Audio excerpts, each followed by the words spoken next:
Hello and welcome back to Playpen Education. In this video, I'm going to take you through a typical activity sheets program.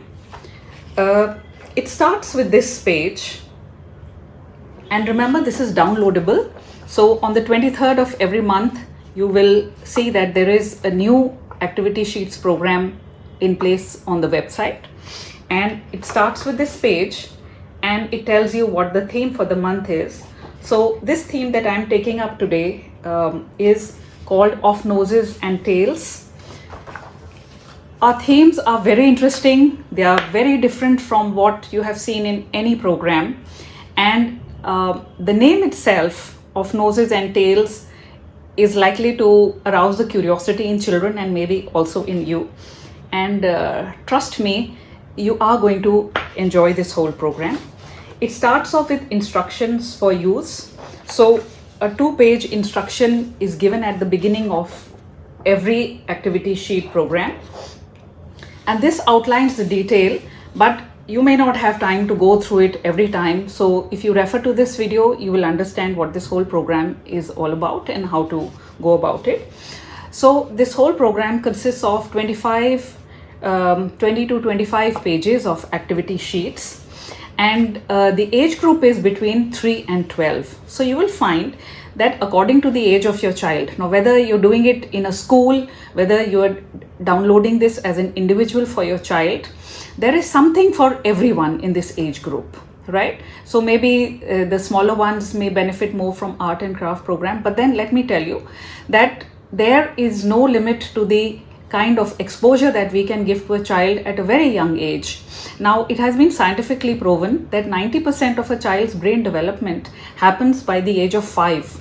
So it does no harm to expose your children to different fields of education, to different aspects, to whatever you can teach them. And if they're having fun while gaining knowledge, that's brilliant, right? So in a school, you can use it as an enrichment or value added program. As an individual, your child can benefit from it. And every month there is something new. So once you have downloaded it, you can go through all the sheets and decide which ones you want to use for your child. Preferably you should download all the sheets and preferably in color if possible. So what happens that it starts with fun activities for day 1, right? So this is what the day 1 activity sheet looks like. So based on the theme, there is some interesting activities given. So because the theme that I'm taking you through is called Of Noses and Tails, we have this wonderful game of tailing the donkey. So there is a very cute donkey given here. The tail is missing. So if a group is following this, a group of children, they'll have fun. You could either just cut out this donkey and paste it on a bigger chart, or you could get the children to draw a donkey and then they can have fun blindfolding and pinning the tail on the donkey, right? In addition to this, it says, if I had a tail, think of 10 things that would happen or you could do if you had a tail. Okay, have fun completing the sentence, if I had a tail. Now this gives the child an opportunity to not just use their imagination, but also their expressive skills. They will learn new vocabulary, they will express themselves, they will use their imagination. If I had a tail, I would switch off flies. If I had a tail, I could do this. If I had a tail, I could do that. Okay, now the next activity given here is, it says the nose knows. Close your eyes and make use of your nose. Walk through the house blindfolded with the help of an adult and identify familiar smells around the house. Can you identify a family member by standing close to them but not touching them, by how they smell? Maybe mommy wears a particular perfume or dad smells of aftershave lotion. Maybe there's a baby in the house that has a beautiful baby powder smell. Get into the kitchen. Can you guess what's cooking just by smelling the aromas? So there is an activity for the tail, there is an activity for the nose, and that's how it goes. Now, the next thing is always a story. This first fun day activity is always followed by a story, and the protagonist of the story is a little baby frog by the name of Tiddles. This is a new original story that always makes an appearance in the beginning. And I would suggest that an adult read this to the child using full expression, using voice modulation, because these are very exciting stories. They are fun for kids and they are based on the theme. So there is this little baby frog by the name of Tiddles, and he encounters an elephant who he has never seen, and he thinks, what is this huge wall that I've bumped into, and it's got a tail or a nose at both ends. What is this huge creature? And the adventures that they have together. So this is very interesting for children. And you can stop in between while narrating the story, maybe ask questions, see if they're following what you're saying. There is new vocabulary that they will pick up in this. You could discuss the characters. And also one interesting thing in the story is that the title is missing. There is a blank space given for the title. And we encourage children to brainstorm and come up with an original title for the story. There is no right or wrong answer here. It is up to them. It is up to their imagination to find a suitable title for the story. Okay. Then we have some other activities based on this. So here we've got a maze that the children have to take the elephant through this maze till it reaches the little frog Tiddles. And there's another little exercise here at the bottom of the page, which says, so many flies are troubling this baby elephant, but his tail is missing. Draw it for him so that he can swish the flies away. So kids will have fun. There are so many flies moving around here. They'll draw the tail so that the elephant can drive the flies away. Right. Next is the activity which says match the animals to their tails. So they can use their previous knowledge, they can use what information they have to make a judgment on which tail is suitable for which animal. So this is a camel and this is the camel's tail, judging by the color of the body and the tail. So they draw a line to match it. The tiger's tail is striped just like the tiger's body. The squirrel has a bushy tail and this mouse has this long gray tail, and they can have fun doing this. Another activity for the tail is that these animals don't have tails, but here we are encouraging the children to imagine what kind of tail this animal would have.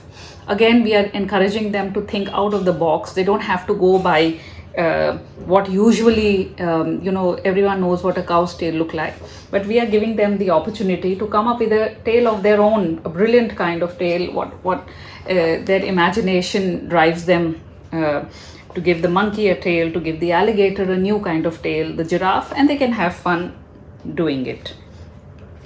Now there is an element of grammar or poetry or something specific in each activity sheets program, and this time we have taken up homophones.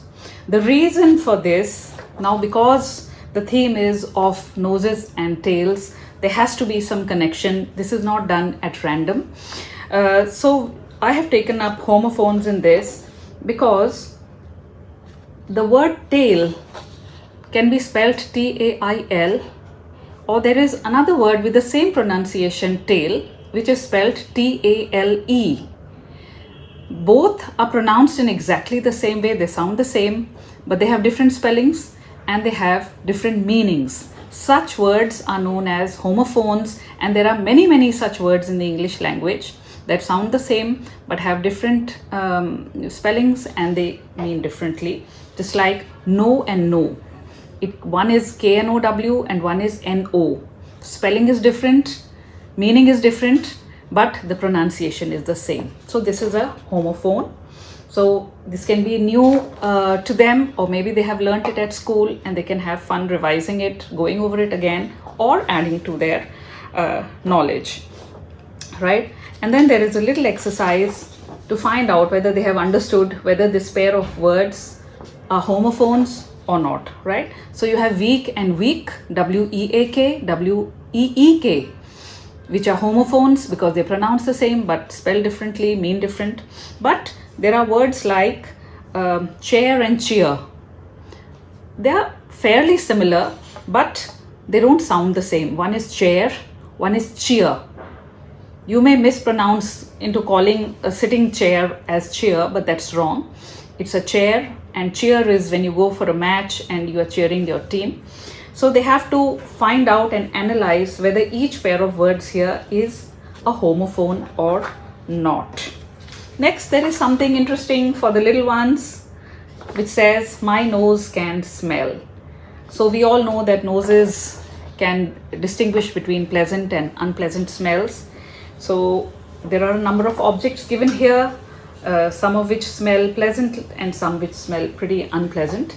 So they just have to draw lines to match up those words. Like I said, it's for the age group 3 to 12, and there's something for everyone. So maybe the younger ones would enjoy this a lot more.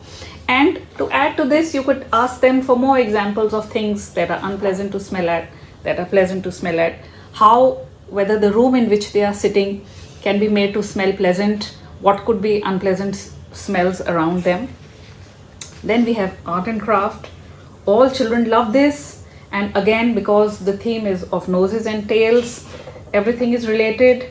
We've got these wonderful Play-Doh birds with these colorful feathers sticking in their tails. We've got these conical mice who've got lovely curly tails, and they've got beautiful pointy noses. The description is given in detail. You can follow this.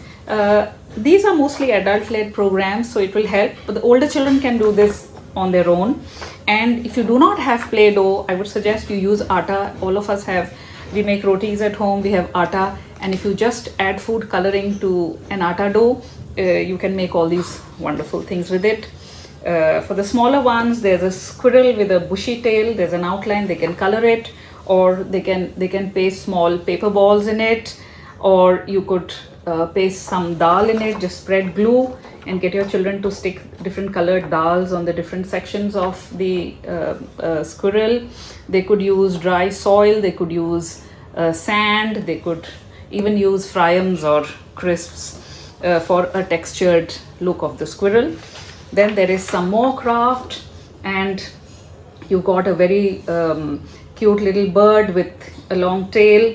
You've got a bunny which has a different kind of a round pom-pom tail. So all the instructions are given, very easy to make, fun to make, and easy to make. Then the next sheet says, I love stories. Here the children will use their imagination to create a story.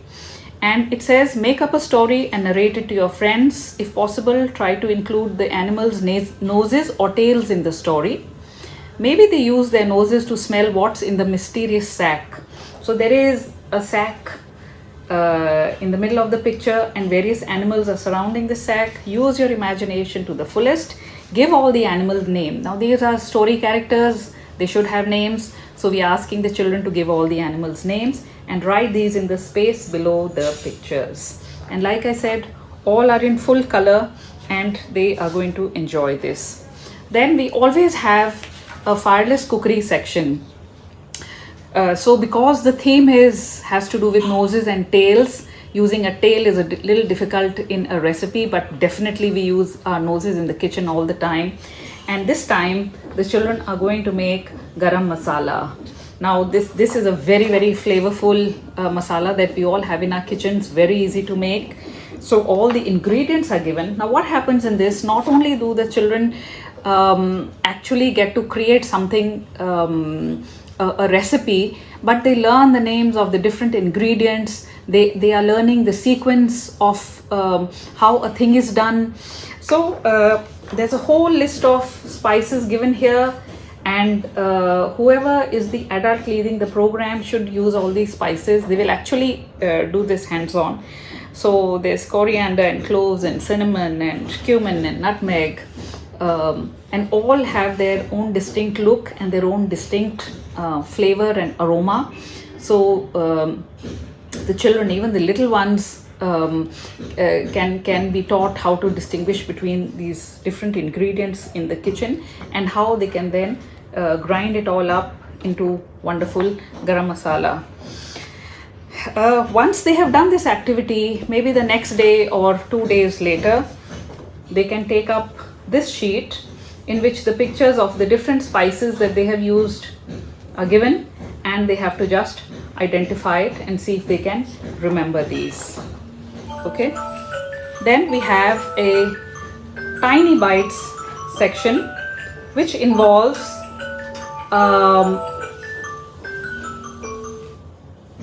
this tiny bites section is again there in all our activity sheets, and this has web links given for different little animation stories that they can find on YouTube. Again, these are related to the theme for the month.